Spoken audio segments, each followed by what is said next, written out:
I'm about to jump onto a coaching call with over 150 people, and this video is precisely 47 minutes long. My team said to me that if in the first 10 seconds what I say is relevant to the title of this video, it keeps you engaged. So tell me, are you engaged? And if you stick to the end, you're going to learn how to stop people from always interrupting you. The moment I've got more greater and greater, it's infinitely harder to disrupt this person. You also learn how to answer questions on the spot while under pressure. When I'm under pressure to give an immediate answer, I lock up. And you also learn how to communicate more assertively. How do I communicate more assertively? I can tell that one of the key things that causes you to lose authority, Salim, is you have a habit of stick around. Let's get into the first question. Let's dive straight into this. I'm excited. Carlos, where are you tuning in from? What time is it? I'm from Austin, Texas, and it's 7:55 p.m. Carlos, so good to have you. Thank you for jumping on all the way from Austin. Carlos, so talk to me about people interrupting you. When does it happen? How do you feel when it happens? So I work in sales, so I get a lot of people with questions, and all I do is just listen. I stop my conversation, and I tell them, okay, go ahead, I'm listening. One thing that I got from you was that you need to end your tone in a high pitch or a low pitch whenever you want somebody to speak. And I just tried it this last week. It was the greatest thing ever. Like, they don't interrupt me anymore, or I just lower my voice whenever I want them to speak, and the conversations go more fluidly. Oh, that's awesome. That's great to hear. And Carlos, you said there that when you end your voice on a lower pitch, they interrupted you less? Yes. Okay. Now, can I just speak to that point for a moment? We'll keep Carlos up for a second. To everybody else, one of the main reasons why when you end your sentences on a lower pitch, like saying something like, the reason why people interrupt you is because you're not ending on a lower pitch. When you end on a lower pitch like that, it shows more vocal presence. And when you've got more vocal presence, it's more difficult to interrupt someone who's got greater vocal presence, right? Now, there's another thing you can add to that as well, Carlos, and that's someone with greater physical presence.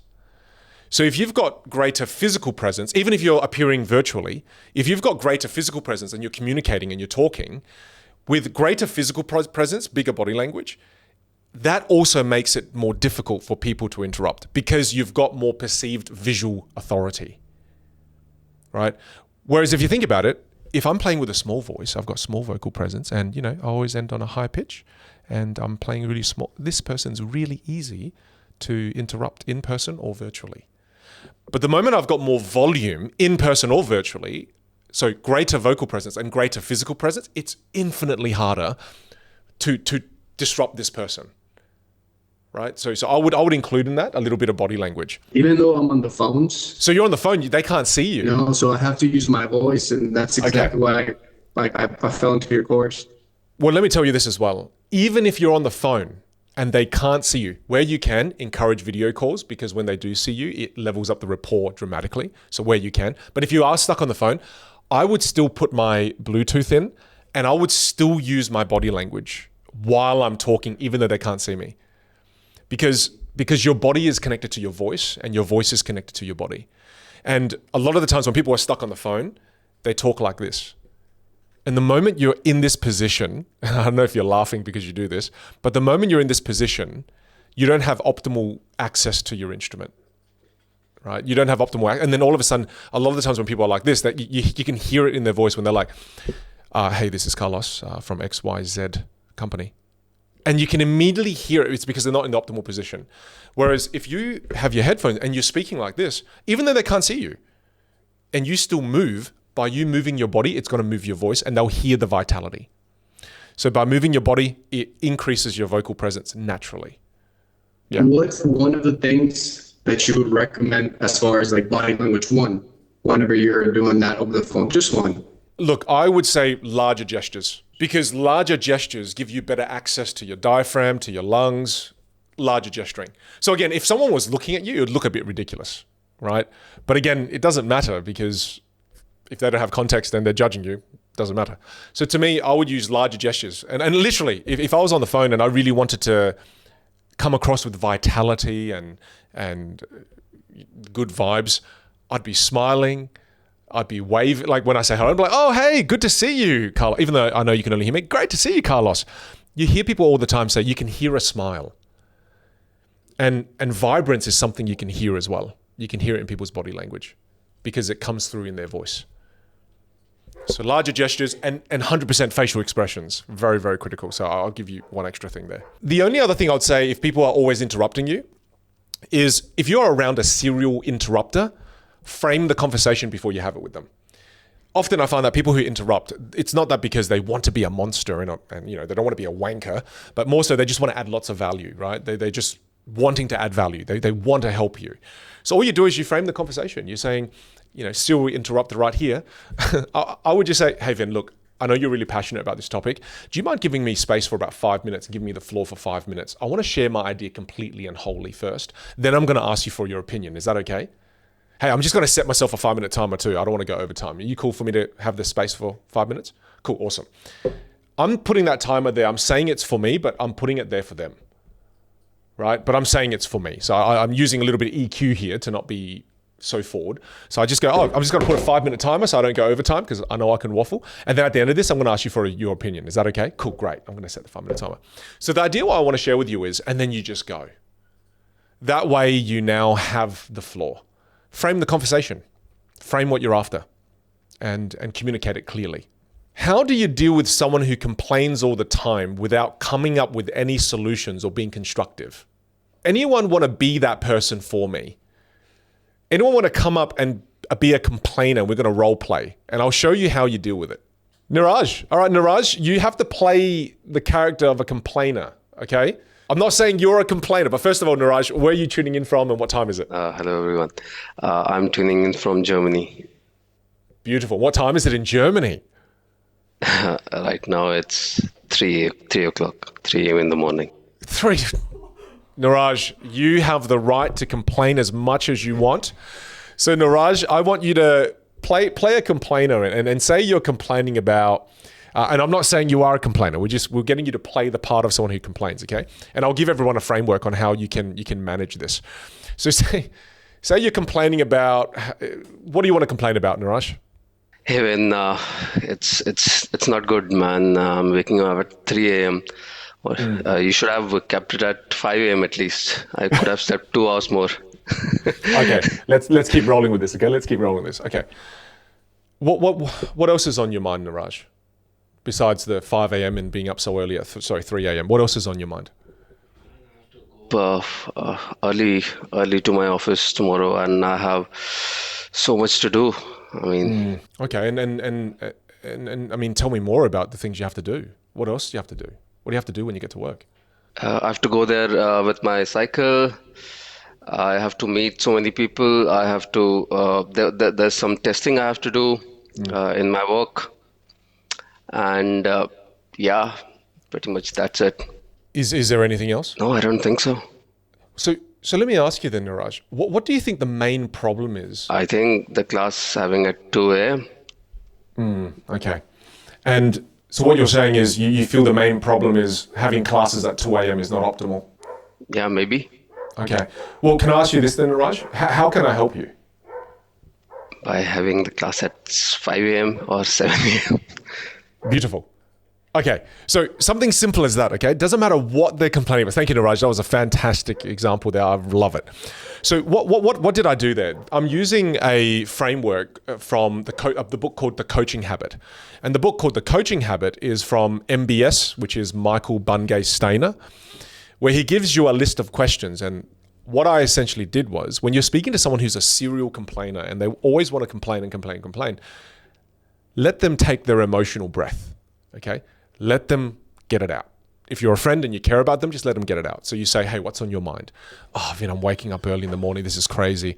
Okay, well, what else is there? Keep going. What else is there? Oh, I've got a visitor. Here. Sorry, one of my dogs popped in. And you're just going, what else? What else do you feel? Tell me more. What else? Tell me more. What else? Tell me more. You keep asking that and they take a full emotional breath and they share everything they need to share. Then what you do after that is you go, so with everything you've just shared with me in the last 5 minutes, what do you think is the main problem here? So now you're getting them to move away from complaining and you're getting them to start to really think about everything they're going through critically. And you go, what do you think the main thing you're going through is here? Oh, I feel tired all the time. So, okay. then now you make the conversation very pragmatic by just asking, how can I help? How can I assist? What can I do to help? So now you're pushing them to move from complaining to telling you how you can actually assist. I love this framework because it's almost impossible to continue to complain when you're with someone who has that framework of asking questions. And that's the most powerful conversational framework that I've found when you're finding people who are in a rut and they've got a problem. And you know what the most powerful thing about the MBS framework is? You didn't have to use any brain power. All you did is ask questions strategically. Because what I've learned in my life as well is I'm not here to solve everybody's problems. I'm not. You want to empower others to learn how to solve their own problems. And that framework helps people. People who want to complain, they just want to take an emotional breath. Once they've taken that emotional breath and they've said everything that's on their mind, then you get them again. So you say, what's on your mind? Tell me more, tell me more, tell me more. What else? What else? What else? What else? Tell me more. What else? And then once they go, no, I think that's probably all. Then you ask them, well, what's the main problem? Now you're getting them, you're not doing it for them. You're getting them to consolidate all of the things that they're going through and telling you the through line. That alone is value for people, but they're doing it themselves. And they go, the main thing is I'm just really tired. Well, how can I help? Actually, even if you did some of these Q&As a bit later, that would be amazing. So I'm not even thinking of the way that I'm going to help. They are coming up with the way that I'm going to help. So really on your part, they will give you all the credit. But in actual reality, you've just asked a series of 3 different questions. That's it.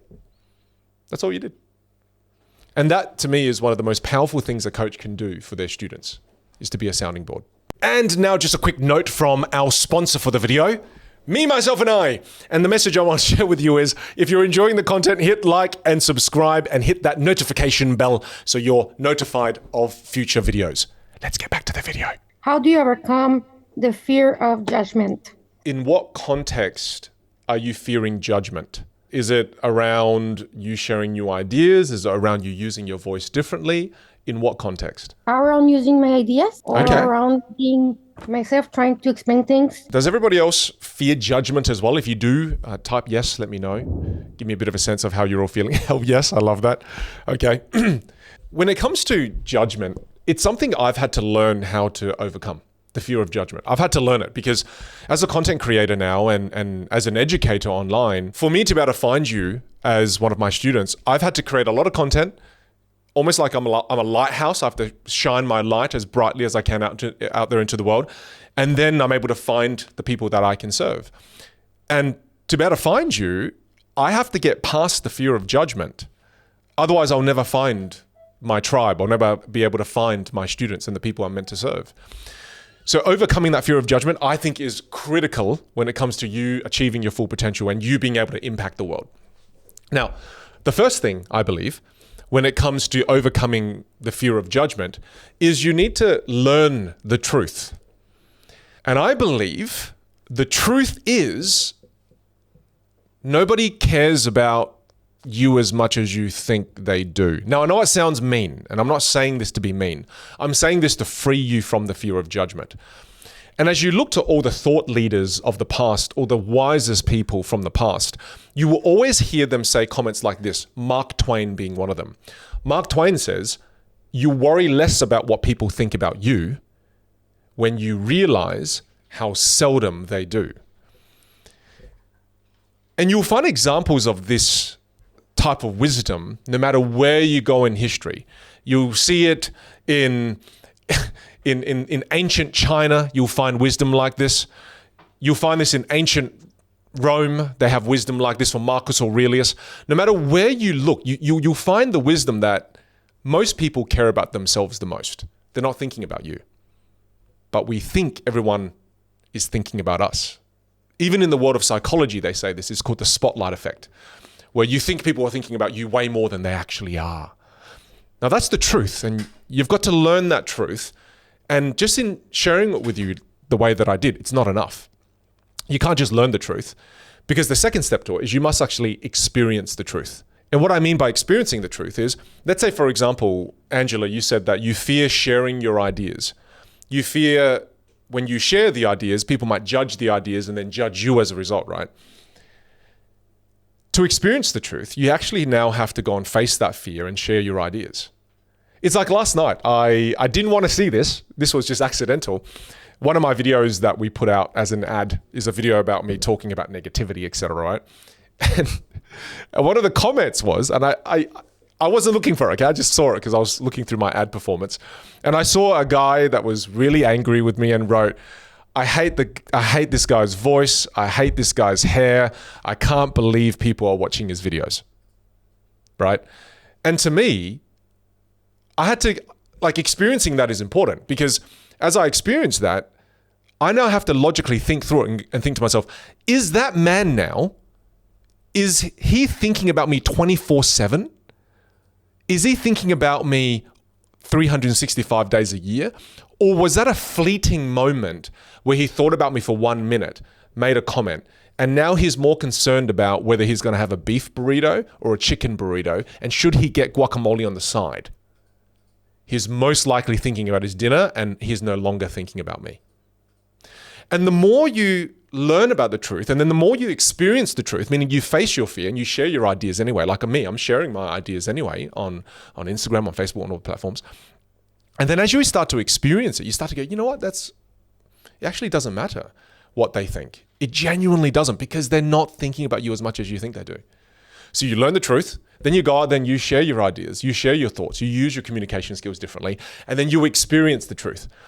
And then as you learn about the truth, then experience the truth, then you now, step 3, I believe that you understand the truth.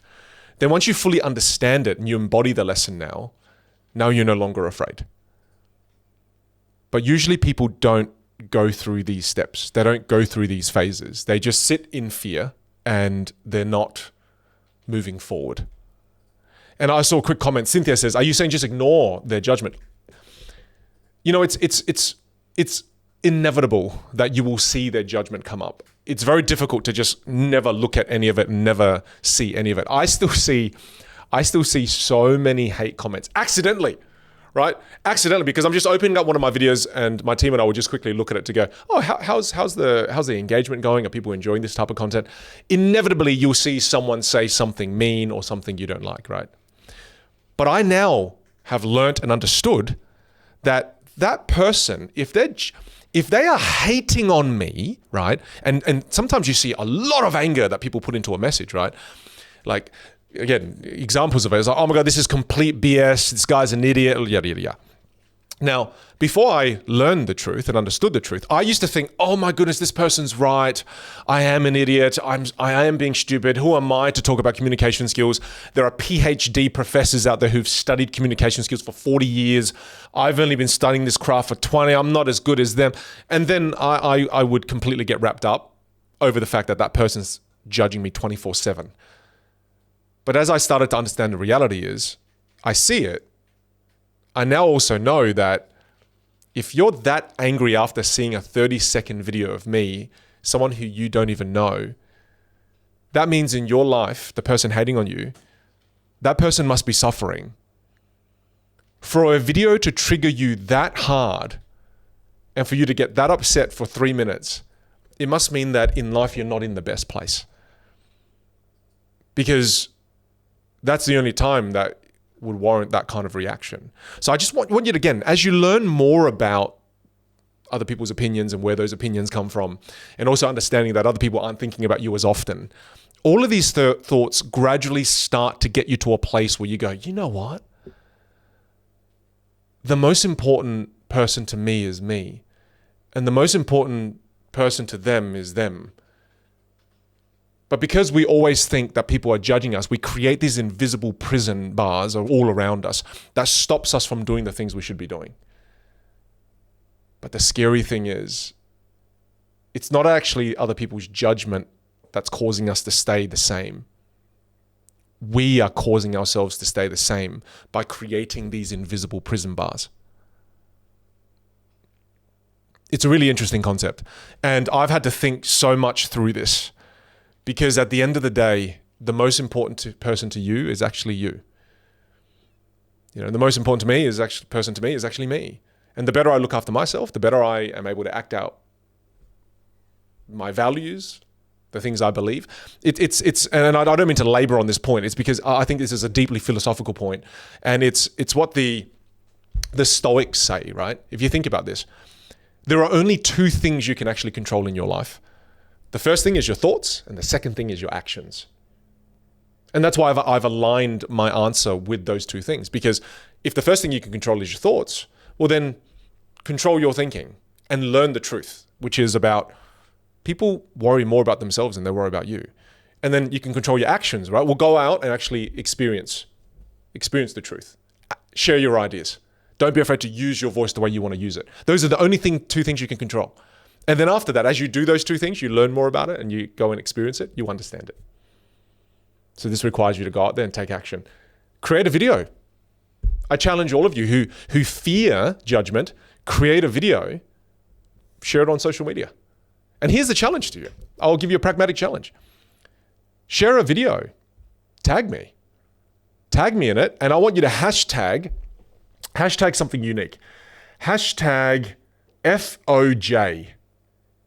And if you share a video and you hashtag FOJ, I'll share it in my stories. Right? I've got more than 4.2 million people on my Instagram. You want to do it? Take action. Face your fears, and you'll realize that nobody cares that much. And I'm, again, not saying that to be mean, saying that to push you out of your comfort zone. One last thing I'm going to say here, and you'll start to realize that if someone doesn't tell me stop, Vin just keeps talking, it's a big problem. It's a big one. But what I'm trying to do here is don't just learn with me, take action with me.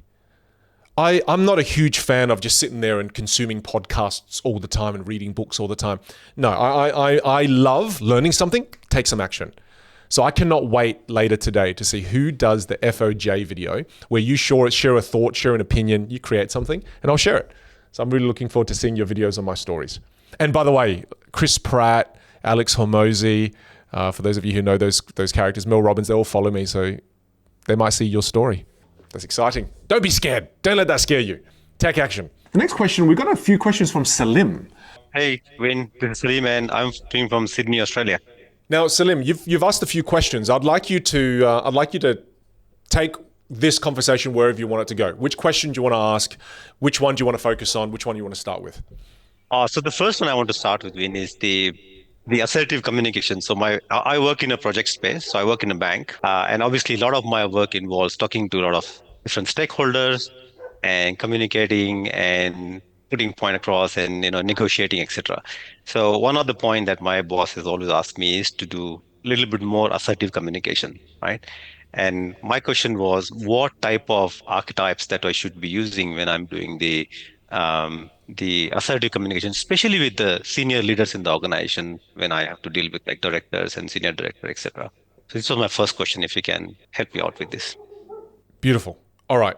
Now, the first thing that I'm going to say, because now that I've heard you speak for a nice, good minute, what I'm noticing in your voice is you start your sentences with great energy, but then towards the end of your sentences, you trail off.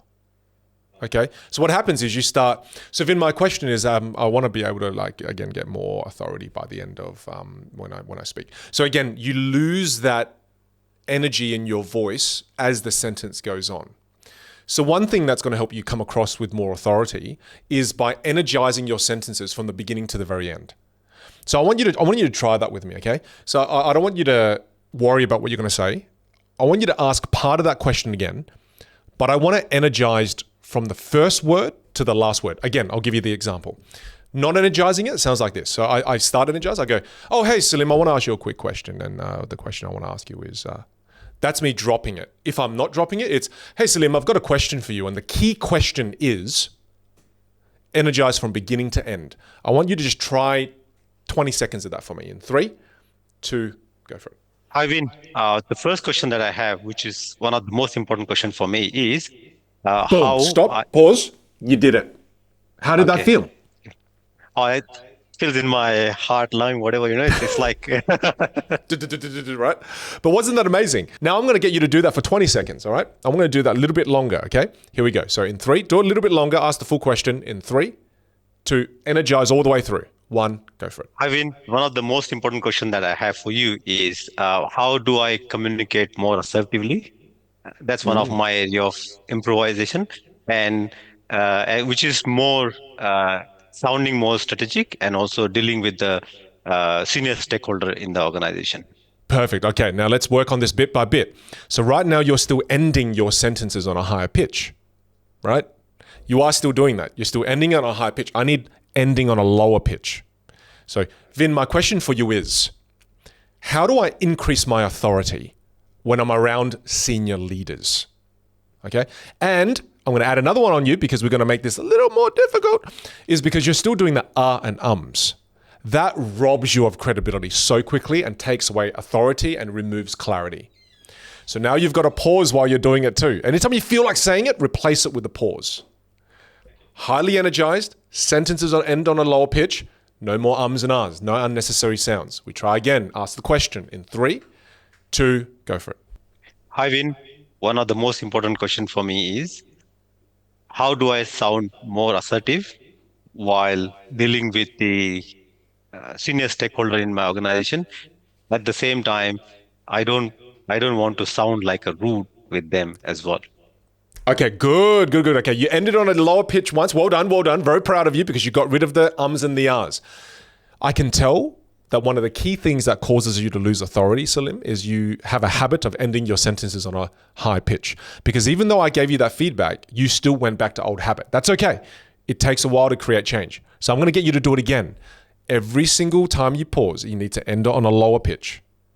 I want you to practice that behavior because I can tell this is something you do often now because even after I said it, you're still falling back to that. So now all I want you to focus on then, energize your sentences and always end on a lower pitch. All right, try it again in 3, 2, go. Hi, Vin. One of the most important question for me is, I want to sound more assertive. And okay, I'm going to pause you. Vin, one of the most important questions is, I want to learn how to sound more assertive, especially around my leaders. I want you to over-dramatize it for me. Overdo it. Overdo the lower pitch. Try again. In 3, 2, go for it. Hi, Vin. One of the most important question for me is... Oh, you went high. Oh, I'm going to stop. You went high. Is. Try again. Okay. In 3, 2, go for it. Hi, Vin. One of the most important question for me is... Is. I want you to go is. Right? I know. I'm getting you to practice this. One of the most important questions for me is, how do I get more authority? Try again. In 3, 2. One of the most important question for me is, how do I sound more assertive? Oh, you're going up. Okay. I want you to try this, okay? Do this for me. Do is. Is. Oh, is. Down. Is. Is. Okay. Yep, good. That's better. More authority. Say authority. The T has More to be authority. low. More authority. Just say the sentence, I want more authority. Authority. You want to go low on that Authority. note. Yeah. Authority. Yes, that was it. That second one was Authority. Yeah. it. Yes. Okay, I'll try again because again, I think as well, what's your native language? We're from India, so it's more of like, the Hindi is one of the language that we speak at home. Can you give me just 20 seconds of Hindi? Can you ask me the same question in Hindi? I just want to listen to that. Win मुझे ये पूछना है कि हम कैसा improve कर सकते हैं. All right. I only heard it in the first part of the sentence where you ended on a high pitch. So it may not be a native language thing. Just want to rule it out.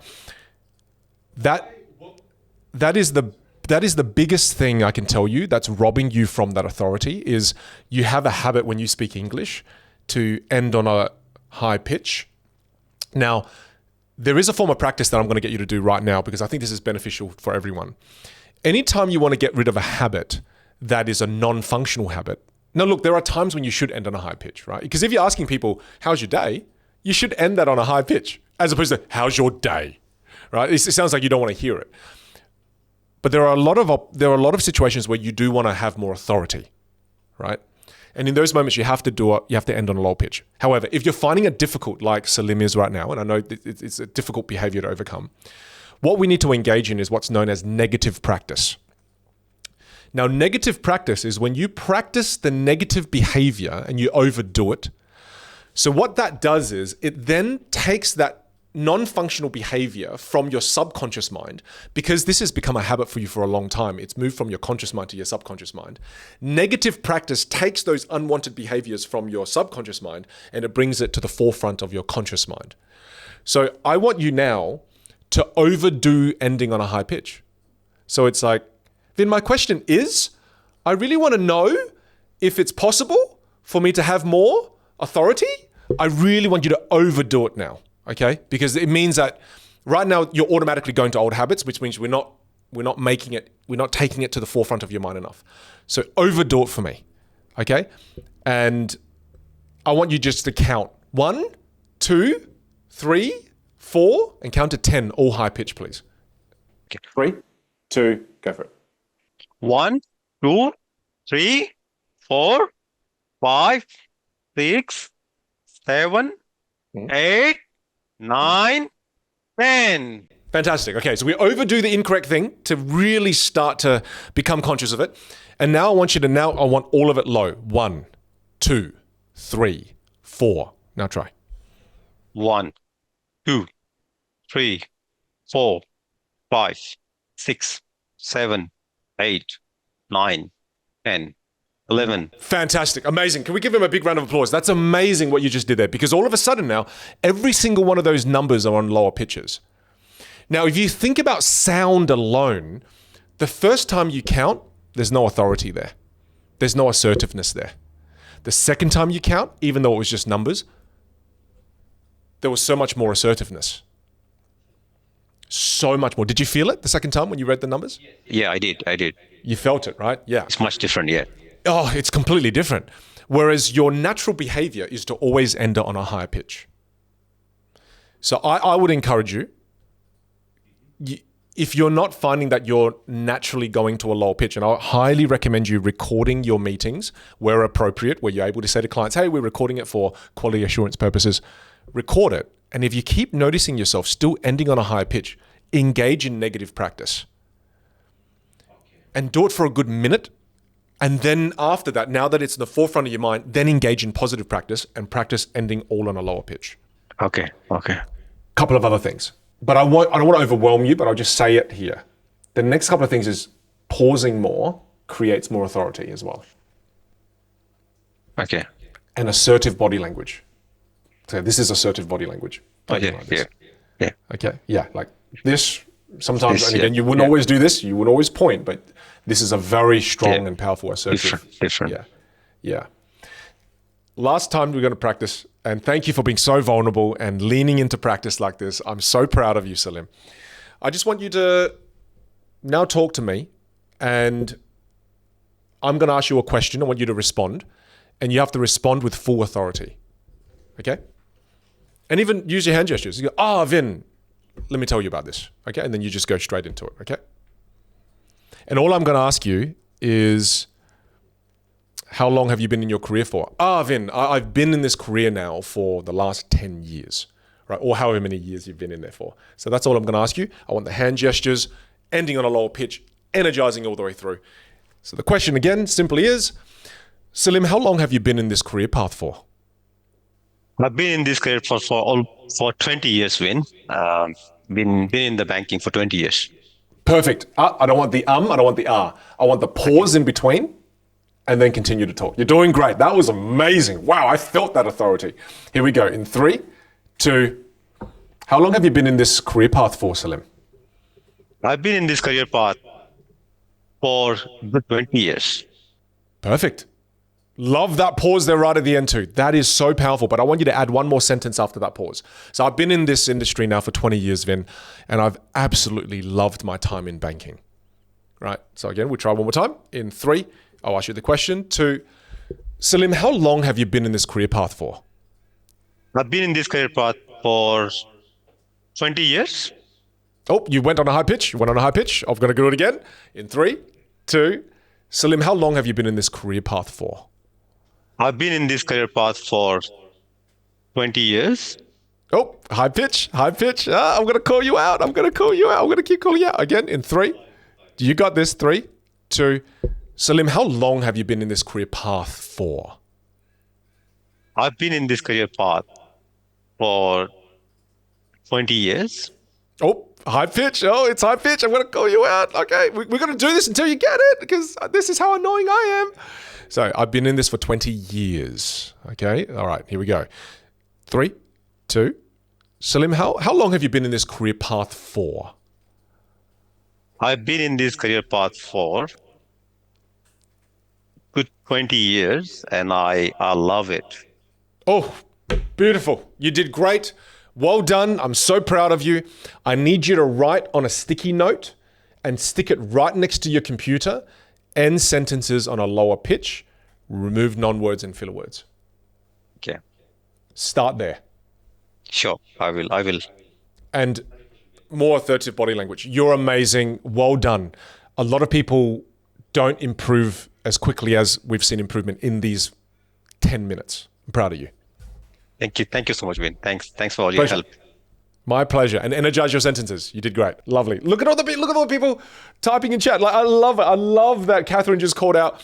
And he's sitting straighter too. Look, I love it. Yes, I did see that, Catherine. Isn't that amazing? But I wanted to do this as an example for all of you to see, right? When it comes to masterful communication, it's not about you changing 50 things about yourself. Do you notice how with Salim, all he did was tweak energizing the entire sentence, paired with ending on a lower pitch, and then removing some filler words. That was 3 things. And if he started to do this in his career, it would completely transform the level of authority that people perceive him to have. Completely transform the level of assertiveness that he comes across with. Was it changing 100 things? No. But I also wanted you to recognize that to change a habit you've been repeating your entire life. Salim, I'm not sure exactly how old you are. I won't offend you or anything, but I'm sure he's older than 30, okay? So don't tell me you're younger than 30. Are you older than 30? Thumbs up, please. Did I just offend you dramatically? Oh my God, why is he smiling so big? Is he? Okay, good. Thank goodness he's, I won't tell everyone, but he's older than 30. Oh God, I thought he was going to say, Vin, I'm 18. What the hell, man? But the thing that I want to mention there is, that means for Salim, he's been repeating that behavior of ending his sentence on a higher pitch for maybe more than 20 to 30 years. So if you want to fix that behavior, don't be discouraged if it takes you 20 tries, 50 tries, 100 tries, because you've been repeating these non-functional behaviors your entire life. Will you be able to change them in 2 seconds? No. Will it take you 17 years to change it? No. Will it take you somewhere in between? Yeah. And it just depends on how willing you are to practice. Because with Salim there, we did it for 10 minutes and all of a sudden he was able to see change almost immediately. So first of all, don't be overwhelmed. You don't have to change that many things about you. You sitting there right now, all of you. You there, yeah, I'm talking to you. You don't have to worry. You'll find 3 changes, completely change the way people perceive you. But will it take work? Yes, it will. Because you've been repeating it for a long time. Psst. Hey, if this is one of the first times you're watching my videos, my name's Vinh Giang. I've been teaching communication skills now for over a decade. And in that time, I've distilled down the 3 most powerful lessons in communication that I've put into a free 3-part video series. And you can get access to that down below. Check out the pinned comment. Now back to the video. Hey, Jason, where are you tuning in from? San Antonio, Texas. Hey, mate, great to have you from Texas. Thank you for joining me, Jason. What's your question, Glad to be mate? here. Well, this is just how I respond to people when I'm under pressure to give an immediate answer. I lock up.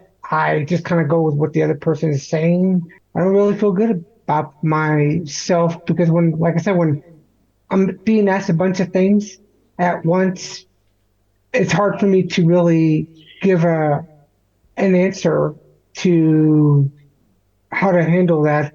I remember in some cases, I remember even a prior customer service job I was doing, like when they were asking me a bunch of questions and I didn't know what to say exactly, I was like, let me place on hold for a moment. Even the background noise you're like making, like, while you're trying to figure out what we're doing, it would distract me. I would easily get distracted because I'm dead centered on trying to focus on the matter. those kind of throw off my concentration. I'm easily distractible when it comes to when I'm asked to fulfill something for somebody or to answer a question. I feel like I have to rush the answer out, and I don't do good under those circumstances. So I'm just asking maybe for some direction on how to handle those situations better where I feel like the pressure's on me and I don't know where to start. And I might come across as rude from a slight moment because I'm only trying to create space so I can think. Thank you for your vulnerability. Thank you for asking the question, Jason, and appreciate you giving me an opportunity to help you with this. Jason, first of all, I want to commend you on your self-awareness. I think it's so important to have self-awareness. And the fact that you've got self-awareness on this is amazing. So well done. That's the first step taken care of. You've got that self-awareness, which is very, very powerful. And from what I'm hearing you're saying, the first thing that you want a bit of assistance on and some thoughts on is when people are asking me multiple questions, how do I handle that? Is that right in me saying that? Yes. Okay. That's right. Now, I don't know where to start. Yeah. Well, I get that too. And I want to say this to you too. Not everyone out there knows how to ask questions well.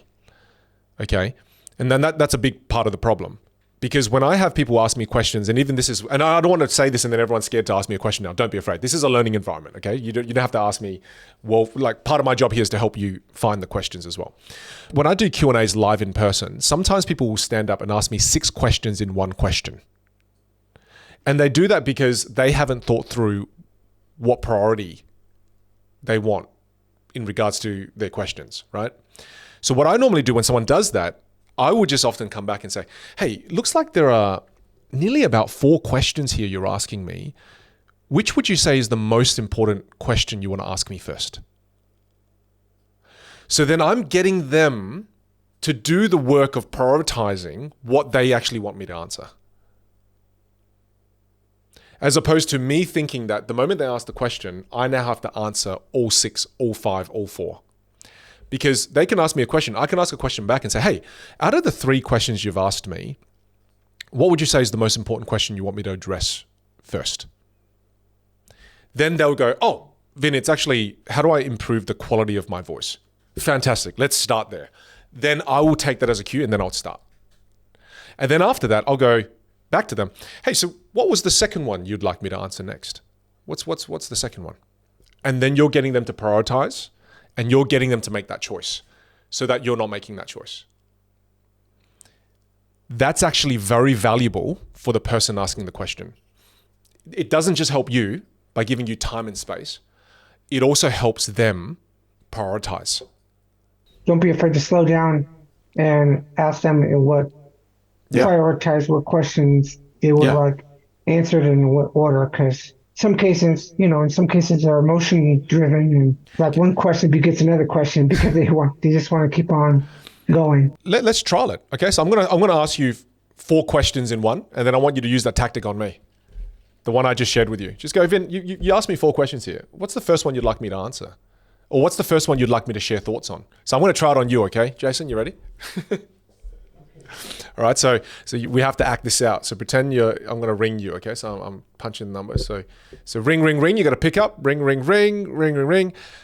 Hey, Jason, mate, I just want to be able to ask you a few questions, mate. I want to ask you, first of all, Jason, what is the meaning of life? And Jason, I know this is really intense. Not just the meaning of life, but how do I find what I'm passionate about? Jason, how do I make the right decisions in life? And Jason, I really want to be able to lose 4 kilos in 16 hours. Sure. I'd be happy to help you address these multiple questions you have.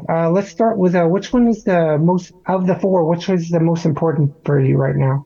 Oh my goodness, Jason, I've never actually thought about which one's most important to me. Thank you for giving me space to even think about that. I think the most important thing to me is, how do I find what I love? Boom. Perfect. You controlled the situation. You gave me time to prioritize what's the most important thing to me. And you didn't have to deal with the stress of prioritization. I had to work out what was the most important to me. And you just helped me create clarity just in that moment right there. You didn't come across rude. You didn't come across like you didn't care. In fact, you seemed like you really cared. And you're holding space for me to come up with what's the most important to me. Yeah, it's something I want to apply not only to professionally but also in personally. And from the way I'm communicating, it's like you can see the after effects where my speech is sort of broken, and I have to think a little bit more as far as how I want to articulate what I want to say. And that's why I'm kind of more effective as a writer than I am a speaker. And the filler word, sorry. No, that's okay. No, Jason, you're doing great. You're doing great, mate. And I'm so proud of you for working on this skill set. You know, I know there's a lot of people out there, Jason, that say, "Oh, only focus on your strength and completely forget about your weaknesses." Look, I agree with that line to a certain extent. However, when it comes to communication skills, I find that this is a key skill that helps us build nourishing and rich relationships in life. So it's worth working on. So I'm proud of you for doing it, even though you're not innately something, you feel confident with. So all I'll say to you, Jason, one other thing is try improv classes. This is going to put you so far out of your comfort zone, like it did me and the rest of the team. But that's going to help you think on your feet. And I can tell that you're the kind of person that wants to be extremely thoughtful in your response. You care about others a lot. And sometimes people misinterpret that you taking time as you not caring. But you get better at thinking on your feet when you practice thinking on your feet more. And you have to put yourself into high pressure scenarios to practice that. Otherwise, it's a skill we'll never get good at. So for everyone here right now, if you're not good at thinking on your feet and you're thinking, oh, when people ask me a question, I need time. Look, the only way to get better at that is to put yourself into that situation more where you have to be thinking on your feet, where even if you say the wrong thing, it doesn't matter because it's an improv class. It will free you up. And I highly encourage you to try it before any of you here judges it. Okay, Jason? Jason, mate, I'll just quickly end on this, mate. Just in talking to you now, you're a beautiful soul. Your intentions are in such a beautiful place. And now all you got to do is develop the skill and achieve the results you're after and build the relationships that you deserve in your life. So you got this, mate. If you want to learn more about communication skills, then click this video up here. And if you want to join me for a class and actually interact with me, then click this link here to save your spot.